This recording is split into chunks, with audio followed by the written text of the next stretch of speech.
Shalom, selamat pagi Bapak Ibu, saudara-saudara yang diberkati oleh Tuhan Yesus. Apa kabar hari ini? Tentu semuanya baik-baik saja, amin. Apa yang saudara pikirkan hari ini? Mari kita datang kepada Tuhan dan kita mau melihat kebenaran firman Tuhan. Ada satu ayat di dalam Ayub pasal 23 ayatnya yang ke-10.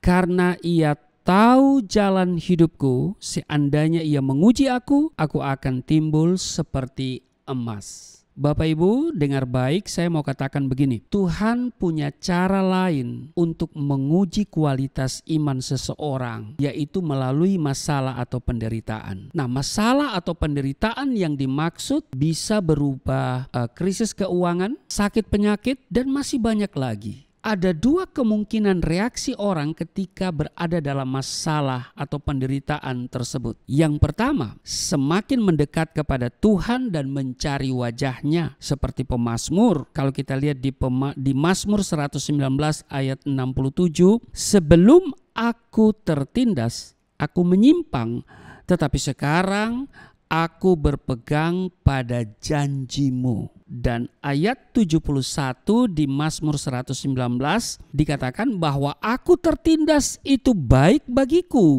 supaya aku belajar ketetapanmu. Jadi reaksi orang ketika diperhadapkan dengan masalah atau penderitaan, baik itu berupa krisis keuangan atau ekonomi, sakit penyakit, masalah rumah tangga, masalah pekerjaan.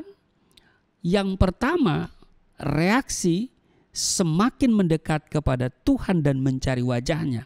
Atau yang kedua, menjauh dan meninggalkan Tuhan karena kecewa kepada Tuhan. Nah, saudara ada di mana? Kita lihat Ayub, sekalipun adalah orang yang saleh, takut akan Tuhan, hidupnya jujur, menjauhi segala kejahatan. Kalau saudara baca di Ayub pasal 1 ayat 1, Ayub pun tidak luput dari yang namanya ujian. Tuhan mengizinkan Ayub melewati masa-masa yang sangat menyesakan, yang bisa dikatakan sebagai suatu tragedi atau musibah, di mana kita ketahui ya, dalam waktu yang sekejap hal-hal buruk terjadi secara beruntun dalam hidupnya. Anak-anaknya mati, rumahnya terbakar, harta bendanya ludes, tubuhnya terkena sakit, dan istrinya pun meninggalkan dia.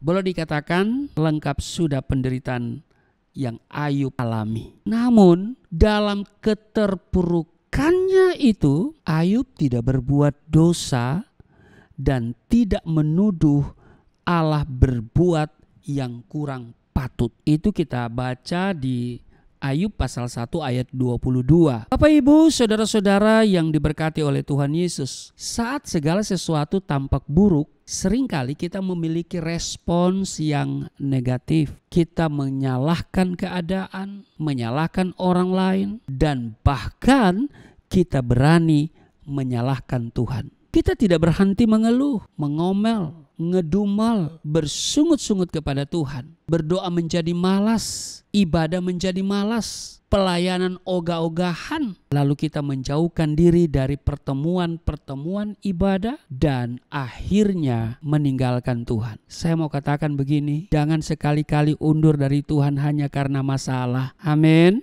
Kita tahu Rasul Paulus karena memberitakan Injil, dia harus mengalami penderitaan. Tapi hal itu tidak menyurutkan langkah dan semangatnya untuk tetap melayani Tuhan. Ia tidak kecewa, apalagi sampai lari dari panggilan Tuhan. Saya pun juga mengalami hal yang mungkin kecil ya. Setelah saya terima Yesus, saya memberitakan Injil, saya bersaksi, pada akhirnya saya ditangkap, diproses secara hukum karena kesaksian saya dan dikenakan pasal 156A KUHP. Saya menjadi tahanan Polres, lalu kemudian menjadi tahanan kejaksaan, pindah tempat dari Polres ke rumah tahanan negara.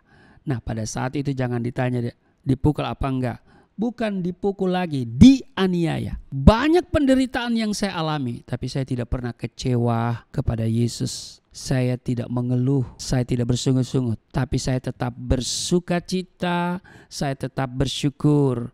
Di penjara itu hidup sukses ya, hidup sukses di penjara ya, yaitu 3S. Yaitu apa? Sukacita, syukur, dan sabar. Saya tidak pernah kecewa Bapak Ibu ya. Terkadang Tuhan izinkan kita harus melewati masalah dan penderitaan agar kita belajar bergantung sepenuhnya kepada Tuhan. Sebab di 2 Korintus pasalnya yang ke-12 ayat 9 bagian B, justru dalam kelemahanlah kuasaku menjadi sempurna. Jadi saya mau katakan dengar baik, di balik penderitaan ada berkat besar yang Tuhan sediakan bagi setiap kita yang mampu bertahan, yang tetap bersukacita, bersyukur, dan sabar dalam menghadapi setiap masalah, tantangan, dan kesulitan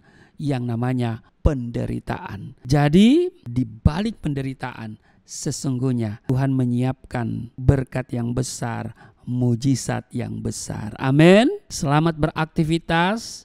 Tuhan Yesus memberkati. Mari kita berdoa. Hari ini kami bersyukur karena kami tahu bahwa Tuhan, Engkau tahu jalan hidup kami. Dan seandainya Engkau menguji kami, kami akan timbul seperti emas.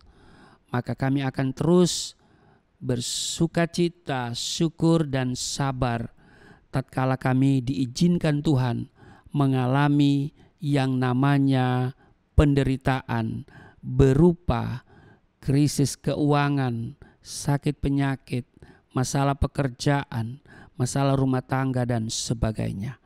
Kami tahu Tuhan tidak pernah membiarkan dan meninggalkan kami, bahwa rancangan-Mu bagi kami, rancangan yang penuh dengan damai sejahtera. Berkati kami semua di hari ini dalam seluruh tugas dan kerja. Di dalam nama Tuhan Yesus. Haleluya. Amin.